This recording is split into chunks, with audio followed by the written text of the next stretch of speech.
28 जानेवारीची सकाळ. सकाळी टीव्ही लावला आणि एक बातमी आली. महाराष्ट्राचे उपमुख्यमंत्री अजित पवार यांचे विमान अपघातात निधन. क्षणात काळजाला धस्स झालं. जणू हृदयाचा ठोका चुकल्यासारखं वाटलं. मी ऐकतेय ते खरं आहे का? मी पाहतेय ते तरी खरं आहे का?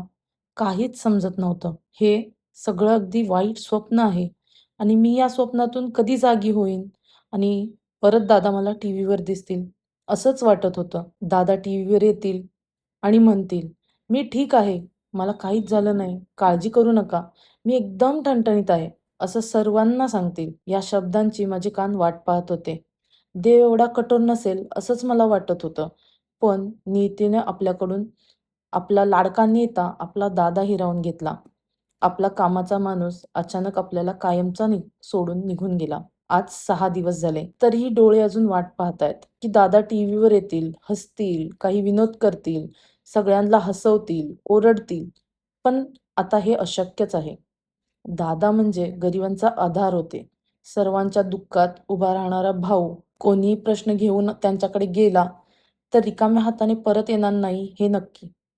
काम होईल तर करून देईन आणि नसेल तर नाही, असं स्पष्टपणे सांगणारा नेता. हीच त्यांची ओळख होती. दादा बोलायला कडक होते, पण मनाने खूप हळवे होते, खूप प्रेमळ होते. आज सोशल मीडियावर आपण त्यांचे जुने व्हिडिओ पाहतोय, तेव्हा कळतंय की दादा किती हळवे आणि किती प्रेमळ होते. दादा हे फक्त कुणा एकाचे दादा नव्हते किंवा ते बारामतीपुरतेच सीमित नव्हते. ते संपूर्ण महाराष्ट्राचे दादा होते. लहानांपासून मोठ्यांपर्यंत सगळ्यांचा आवडता नेता होता. आज आपण फक्त एक व्यक्ती गमावलेली नाही, एक युग गमावलंय.